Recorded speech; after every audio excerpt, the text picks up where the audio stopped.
you for listening to this week's episode of Sunday Brunch. As usual, I love getting questions from you guys when I post them, and unfortunately, I just don't have enough time to get to all of them. And they're all great, so I really do want to be able to provide answers for all of you, especially when we're talking about animals, which is what I asked about this week. In case this is your first time listening, basically the way this works is that on my usual podcast, Sunday Brunch, which is posted over at secretstageproductions.com/Sunday Brunch every Sunday morning at 9 a.m., usually at one point during the week, I post an open invite for you to send me questions on a certain topic. I post these on Twitter, and you can either tweet me, send me an email, DM me, however you want to send me your questions, and there's a chance that you might hear it answered on the podcast. But because all of the questions are just so good and so deserving of an answer, I decided that I would create this little thing, the leftovers. Get it? It's funny, right? Where I will answer a few more of your questions. Unfortunately, I can't really promise that I'll get to every single one, but I do try to get to some of my favorites. Anyway, let's just jump in, and I will answer some of your questions. Okay, like I said, this week's topic was animals, so all of this week's questions will be regarding animals of some sort. There were some slight deviations where people got clever, but for the most part, let's just go with it. All right, first question. Cat, dog, or reptile, what kind of person are you? Well, let's start by saying that I'm allergic to cats. So as much as I like cats and I think they're adorable and I would love to be able to cuddle them and stuff like that, they make me really sneezy. So that's not really a viable option for the most part. I'm terrified of snakes. I really don't like snakes. However, most other reptiles don't really bother me, like lizards, turtles. Are turtles a reptile? I feel like I just got really stupid right there. Do you ever think of something and then when you really think about it, you feel like maybe you're wrong, even though you might be right? It's a weird thing. But anyway, I am most definitely a dog person. I have a dog. She's my best friend, and she's super cool. Maybe it works out that I'm pretty sure my dog thinks she's a cat because she doesn't bark and she basically just lays around in the sun all day. But yeah, I love dogs. I kind of make it my goal that every time I go somewhere I meet all the dogs that I come into contact with, which is probably the best way to spend your time. So anyway, dog person. All right, next question. Have you ever ridden a camel? I have not. I've only seen camels a handful of times, and oddly enough, I don't think I've ever actually seen one in the zoo. I used to go to this Christmas reenactment thing every year when I was growing up with my mom, and basically in that it was like a reproduction of the Christmas story, and they would set up like a village that was supposed to be Bethlehem and stuff like that. Anyway, that's not really that important, except for they always had camels every year, which is really bizarre, but they did. To this day, I'm not really sure why they did. But yeah, so I would always see the camels there, and I'd think, wow, these are really cool, and they smell really, really bad. But I've never actually ridden one. I've had a lot of friends who have, but I haven't. All right. Next question. If you could own any animal, what would it be and why? If I could own any animal, hands down, I would have a sloth. 1, it's my favorite animal. 2, they seem awesome. Yeah, I know that they basically sleep up in a tree all the day, but have you seen how cool they are? If you're ever really bored, just go online and watch sloth videos because it's actually the best. I do collect stuffed sloths, which is probably about as close as I'm going to get to legally owning one. I know that you can own one in certain places, but you have to meet certain conditions, and it has to be a certain humidity and heat, stuff like that. So in the meantime, I just go to the zoo and I see them. But I feel like I totally understand Kristen Bell when she cried on the Ellen show when they were talking about sloths and she got to meet a sloth. Because if ever comes the day that I get to hold a sloth and meet one, I'm going to be so excited. So yeah, I'd have a sloth. Next question. Which breeds of dog are best for urban/city living? Not city leaving. Best for urban/city living.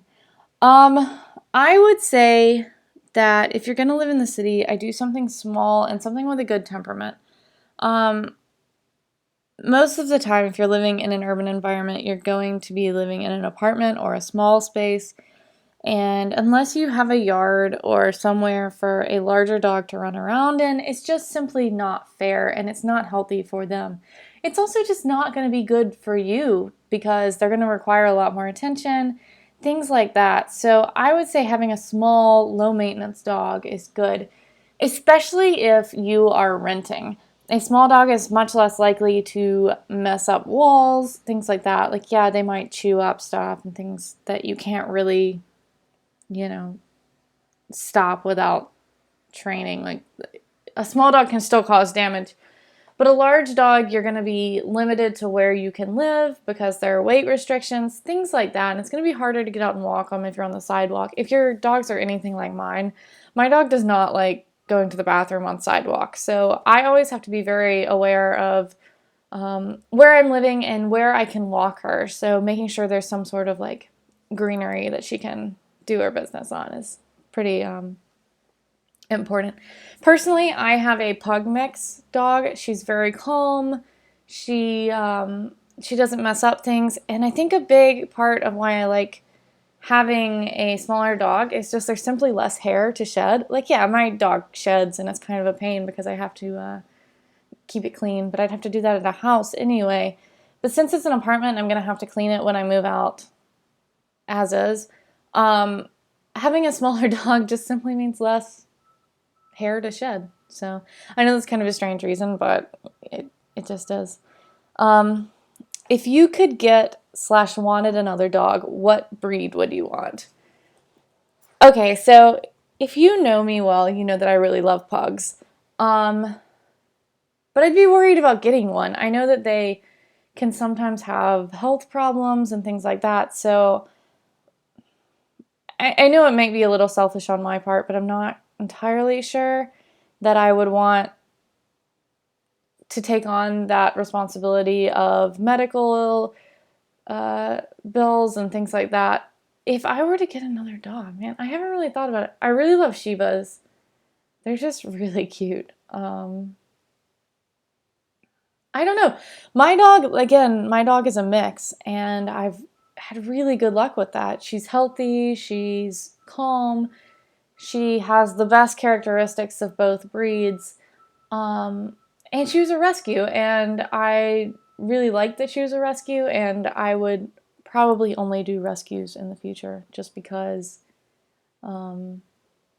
it's something that I really believe in, and I want to help all the dogs of the world. So I'm not sure that I would go after a particular breed. I think that if I were to get another dog, which I'm not because my dog is plenty, if I were to get another dog, I would just go around and meet dogs at shelters or at events and things like that, and I would get one who I felt's personality matches with mine. And if you're thinking about getting another dog, there's no shame in fostering a dog for a bit, and if you become a failed foster and you end up keeping that dog, then that is not the worst thing that can ever happen. That's how many people find their pets, and that's how you can make sure that it's a good match for you. And if not, then, you can say that you actively helped that animal to find its forever home, which is awesome. So,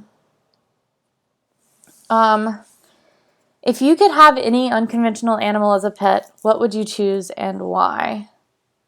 I would say, I just gotta go with sloths on this one. It's kind of the same question. But if I could really have anything at all, like really anything, I mean, pandas are pretty cute, right? I also love koalas. Okay, so if it's like furry and cuddly and adorable, then let's go with that. So, which animal do you think is your spirit animal and why? My spirit animal. Whew, that is tough. I'm gonna go with either a river otter or a penguin. And this is just because I have always collected rocks. And when I was growing up, my mom used to tell me, like, no, you can't put that rock in your pocket. You got to leave that rock with its mommy. And as an adult, I still have not outgrown this. I'm sitting at my desk right now and I can see 3 rocks that I've picked up probably in the past year. And they're very cool and I have deemed these worthy of keeping. But like, I brought my mom back a cool rock from a vacation and stuff like that. So for whatever reason, I think that collecting rocks is fascinating.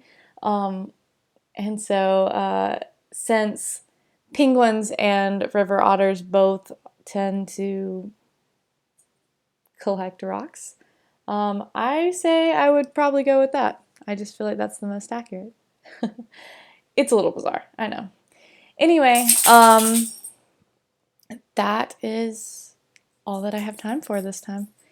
If you haven't yet listened to this week's episode of Sunday Brunch, I invite you to head over to secretstageproductions.com/Sunday Brunch and give it a listen. Share it with all your friends.